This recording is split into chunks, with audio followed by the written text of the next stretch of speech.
யாத்ரா எனும் 4 புனித தல யாத்திரை பற்றி இன்னைக்கு நாம இந்த தொகுப்புல பார்க்க போறோம். பயண நாள் 1. காலையில சென்னையிலிருந்து ரயில் மூலம் புறப்பட்டு டேராடூன் ரயில் நிலையத்தினை நோக்கி பயணம் செல்கிறோம். பயண நாள் 2. பயண நாள் 2ம் ரயில் பயணமாகவே போகுது. பயண நாள் 3.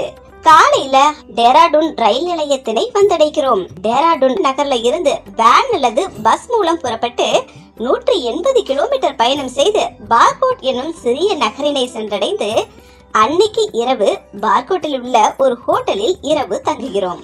பயண நாள் 4. காலையில பார்கோட் நகர்ல இருந்து புறப்பட்டு 45 கிலோமீட்டர் பயணம் செய்து யமுனோத்ரியின் அடிவார பகுதியான ஜானகி செட்டி என்னும் குக் கிராமத்தை சென்றடைகிறோம். ஜானகி செட்டியிலிருந்து அவரவர் சொந்த செலவுல குதிரை அல்லது பல்லக்கு மூலம் 5 கிலோமீட்டர் பயணம் செய்து யமுனோத்ரி ஆலயத்தினை சென்றடைகிறோம். இங்குதான் யமுனை ஆறு யமுனோத்ரி பனி பிரதேசத்தில் உற்பத்தியாகி பூமியை வந்தடையும் இடம் இதுன்னு சொல்றாங்க. இங்கு இயற்கையால அர்ப்பணிக்கப்பட்டுள்ள சுடு தண்ணீர் ஊற்றுகளில் இருந்து வரும் நீரால் நிரப்பப்பட்டுள்ள சூரிய குலத்துல ஆண்களும் சந்திர குலத்துல பெண்களும் புனித நீராடி பின் அங்குள்ள ஆலயத்தில் யமுனோத்ரி மற்றும் கங்கோத்ரி தேவி ஆகியோரை தரிசனம் செய்து யமுனை ஆற்றிலிருந்து வரக்கூடிய குளிர்ந்த நீரை புனித தீர்த்தமாக எடுத்துக்கொண்டு குதிரை அல்லது பல்லக்கு மூலமாக 5 கிலோமீட்டர் பயணம் செய்து ஜானகி செட்டியை வந்தடைந்து அங்கிருந்து 45 கிலோமீட்டர் பயணம் செய்து பார்கோட் நகரினை வந்தடைந்து அன்றிரவு பார்கோட்டில் இரவு தங்குகிறோம். பயண நாள் 5. காலையில பார்கோட் நகர்ல இருந்து புறப்பட்டு 80 கிலோமீட்டர் பயணம் செய்து 4 காசிகளில் ஒன்றாகிய உத்தரகாசி என்னும் நகரினை சென்றடைந்து பிரசித்தி பெற்ற விஸ்வநாத் ஆலயத்தினை தரிசனம் செய்து அன்னைக்கு இரவு உத்தரகாசியில் உள்ள ஒரு ஹோட்டலில் இரவு தங்குகிறோம். பயண நாள் 6. காலையில உத்தரகாசியிலிருந்து புறப்பட்டு 100 கிலோமீட்டர் பயணம் செய்து கங்கோத்ரி ஆலயத்தை சென்றடைகிறோம். தபோவனத்திலிருந்து 24 கிலோமீட்டருக்கு முன்பாகவும் கங்கை ஆற்றின் ஆதி மூலமாக விளங்கும் கோமுக்கில் இருந்து 19 கிலோமீட்டருக்கு முன்பாகவும் உள்ள இடத்துல நேபாளத்தின் ஜெனரலாக இருந்த அமர்சிங் தாபாவால் கட்டப்பட்ட கங்கோத்ரி ஆலயத்தினை தரிசனம் செய்கிறோம்.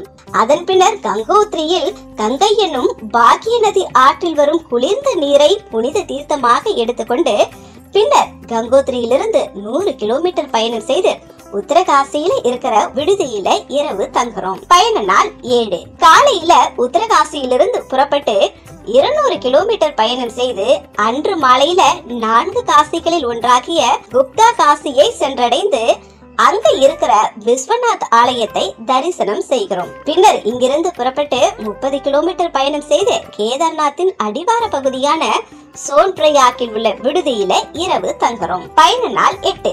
காலையில சோன்பிரயாக்கில் இருந்து ஜீப் மூலமா 8 கிலோமீட்டர் பயணம் செய்து சம்பந்த நாயன்மாரால் பாடல் பெற்ற தலமான கௌரி குண்டுவை வந்தடைகிறோம். கௌரி குண்டுவில் பாடல் பெற்ற தலமான அநேக தங்காபதம் அருள்மண்ணேஸ்வரர் ஆலயத்தினை தரிசனம் செய்கிறோம். அதன் பின்னர் கௌரி குண்டிலிருந்து அவரவர் சொந்த செலவில் குதிரை அல்லது பல்லக்கு மூலம் 14 கிலோமீட்டர் பயணம் செய்து கேதார்நாத்தை நாம சென்றடைகிறோம். 12,000 அடி உயரத்துல 12 ஜோதிர்லிங்கங்களின் ஒன்றாகிய கேதார்நாத் சிவபெருமானை நமது கைகளால் தொட்டு தரிசனம் செய்து நாம் கொண்டு வந்துள்ள நெய் மற்றும் வில்வ இலைகளால் பூஜை செய்து ஆசை தீர வழிபடுகிறோம். அதன் பின்னர் குதிரை அல்லது பல்லக்கு மூலம் 14 கிலோமீட்டர் பயணம் செய்து கௌரி குண்டுவை வந்தடைகிறோம்.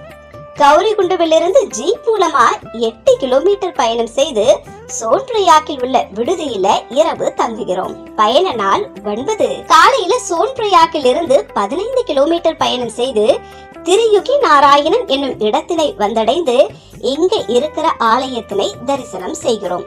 இங்கதான் சிவபெருமான் பார்வதி தேவியை திருமணம் செய்து கொண்ட புனித தலமாகும். இந்த திருமணத்தின் போது ஏற்றப்பட்ட அக்னி குண்டம் இன்று வரை அணையாமல் இங்கு உள்ளவர்களால் பாதுகாக்கப்படுகிறது. இங்கு திருமணமாகாதவர்கள் திருமண தடை நீங்க சிறப்பு பூஜைகளை செய்து கொள்ளலாம். அதன் பின் இங்கிருந்து புறப்பட்டு 25 கிலோமீட்டர் பயணம் செய்து பாட்டாவை வந்தடைந்து இங்க இருக்கிற சிறிய விடுதியில இரவு தங்குறோம். பயண நாள் 10. காலையில பாட்டாவிலிருந்து புறப்பட்டு 200 கிலோமீட்டர் பயணம் செய்து ஜோஷிமட்டை வந்தடைந்து அன்று இரவு ஜோஷிமட்டில் உள்ள விடுதியில் இரவு தங்குகிறோம். பயண நாள் 11. காலையில 108 திவ்ய தேசங்களில் திருமங்கை ஆழ்வாரால் மங்களாசாசனம் செய்யப்பட்ட 105வது திவ்ய தேசமாக விளங்கும் திருப்பிரிதி என்னும் ஜோஷிமட் நரசிங்க பெருமாள் ஆலயத்தில் நடைபெறும் அபிஷேகத்தை தரிசனம் செய்கிறோம். அதன் பின் ஜோஷிமட்டில் அதர்வண வேதத்தை நிர்வகிக்க ஆதி சங்கரால் நியமிக்கப்பட்ட சங்கர மடத்தை சென்றடைகிறோம். சங்கர மடத்தில் ஆதி சங்கரால் கைலாயத்திலிருந்து கொண்டு வரப்பட்டு பிரதிஷ்டை செய்யப்பட்ட அபூர்வ ஸ்படிக லிங்கத்தினையும் தரிசனம் செய்கிறோம். பின்னர் இங்கிருந்து புறப்பட்டு 23 கிலோமீட்டர் பயணம் செய்து பாண்டிகேஸ்வர் கிராமத்தினை சென்றடைகிறோம். பஞ்ச பத்ரிகளில் ஒன்றாகிய பஞ்ச பாண்டவர்களால் கட்டப்பட்ட யோக பத்ரி ஆலயத்தினையும் தரிசனம் செய்கிறோம். பின்னர் பாண்டிகேஸ்வரிலிருந்து புறப்பட்டு பத்ரிநாத் செல்லும் வழியில அனுமன் சட்டி என்ற இடத்துல இருக்கிற ஹனுமான் ஆலயத்தினையும் தரிசனம் செய்கிறோம். அதன் பின் இங்கிருந்து புறப்பட்டு இந்தியாவின் கிராமமாகிய மானா கிராமத்தினை சென்றடைகிறோம். மானா கிராமத்துல மகாபாரதம் எழுதப்பட்ட இடமான கணபதி குகை மற்றும் வியாசர் குகைகளை பார்த்து அதன் பின்னர் இங்குள்ள சரஸ்வதி ஆலயம், சரஸ்வதி நதி மற்றும் பீமன் பாலம் ஆகியவற்றையும் நாம் தரிசனம் செய்கிறோம். மானா கிராமத்திலிருந்து பத்ரிநாத் வரும் வழியில உள்ள நாகராஜாவின் கண்களை தரிசனம் செய்கிறோம். அதன் பின்னர் பத்ரிநாத்தில் உள்ள விடுதியில சிறிய ஓய்வுக்கு பின் மாலை 5 மணியளவுல பஞ்சபத்ரிகளில் ஒன்றாகிய மிகவும் பிரசித்தி பெற்ற விஷால் பத்ரி என்று அழைக்கப்படும் 108 திவ்ய தேசங்களில் 104வது திவ்ய தேசமாக விளங்கும் பூலோக வைகுண்டம் என்று அழைக்கப்படுகின்ற பத்ரிநாத் ஆலயத்துல சால கிராம கல்லில் சுயம்பு வடிவமாக உள்ள எம்பெருமானை பல முறை தரிசனம் செய்து புண்ணிய பூமியாகிய பத்ரிநாத்தில் இரவு தங்குகிறோம். பயண நாள் 12. காலை 5:30 மணியளவுல பத்ரிநாத்ல இருக்கிற நீலகந்தாமலை சூரிய கதிர்கள் பட்டு பொன்னிறமாக ஜொலிக்கும் கண்கொள்ளா காட்சியை கண்டுகளிக்கிறோம். அதன் பின்னர் முன்னோர்களுக்கு இங்குள்ள பிரம்ம கபாலத்தில் திதி அல்லது பிண்டம் கொடுத்து நமது கடமையை செய்கிறோம். அதன் பின்னர் பத்ரிநாத்திலிருந்து 9 மணியளவில் ஸ்ரீநகரை நோக்கி புறப்படுகிறோம். வரும் வழியில் அழகானந்தாவும் டவுளி கங்கா நதியும் ஒன்று கூடும் விஷ்ணு பிரயாகையை தரிசனம் செய்து மேலும் பயணம் செய்து பஞ்சபத்ரிகளில் ஒன்றாகிய விருதபத்ரியில் உள்ள ஆலயத்தினையும் தரிசனம் செய்கிறோம். பின்னர் இங்கிருந்து புறப்பட்டு அழகானந்தாவும் நந்தாகினி நதியும் ஒன்று கூடும் நந்த பிரயாகை, அழகானந்தாவும் பிண்டர் கங்காவும் ஒன்று கூடும் கர்ண பிரயாகை, அழகானந்தாவும் கேதார்நாத்திலிருந்து வரும் மந்தாகினி நதியும் ஒன்று கூடும் ருத்ர பிரயாகை ஆகியவற்றினை கண்டு அழகானந்தா நதியின் நடுவில் 108 சக்தி பீடங்களில் ஒன்றான தாரி தேவி ஆலயத்தினை தரிசனம் செய்து அன்னைக்கு இரவு ஸ்ரீநகரில் உள்ள ஹோட்டலில் இரவு தங்குகிறோம். பயண நாள் 13. காலையில ஸ்ரீநகர்ல இருந்து புறப்பட்டு 40 கிலோமீட்டர் பயணம் செய்து தேவ பிரயாகையை வந்தடைகிறோம்.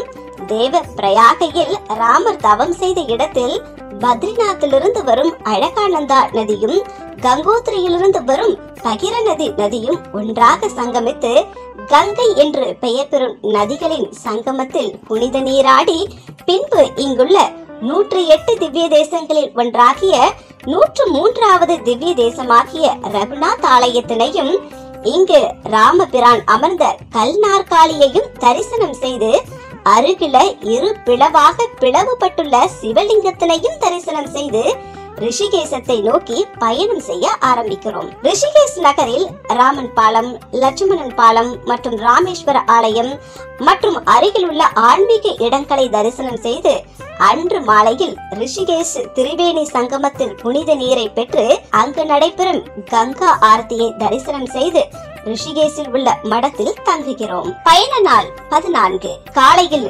ரிஷிகேசத்திலிருந்து புறப்பட்டு ஹரித்வார் நகரினை சென்றடைந்து ஹரித்வார் நகர்ல உள்ள மானசா தேவி ஆலயத்தினை ரோப் கார் மூலம் பயணம் செய்து தரிசனம் செய்கிறோம். பின்னர் ஹரித்வார்ல உள்ள சண்டி தேவி ஆலயம் மற்றும் மாயா தேவி ஆலயம் ஆகியவற்றினையும் தரிசனம் செய்து அன்று மாலை ஹரித்வாரில் உள்ள ஹர்கி பாவ்ரி என்ற இடத்தில் நடைபெறும் உலக புகழ்பெற்ற கங்கா ஆரத்தியை கண்டு களிக்கிறோம். பின்னர் இங்குள்ள விடுதியில இரவு தங்குகிறோம். பயண நாள் 15. காலையில கங்கை நதியில குளித்து ஹரித்வார் புனித நீரை எடுத்துக்கொள்கிறோம். ஹரித்வார் நகர்ல உள்ள ரயில் நிலையத்திலிருந்து ரயில் மூலம் சென்னையை நோக்கி புறப்படுகிறோம். பயண நாள் 16. இரவில் சென்னை ரயில் நிலையத்தினை வந்தடைந்து யமுனோத்ரி, கங்கோத்ரி, கேதார்நாத், பத்ரிநாத் ஆகிய ஆலயங்களை தரிசனம் செய்த இனிய பயண நினைவுகளுடன் அவரவர் இல்லங்களுக்கு புறப்படுகிறோம்.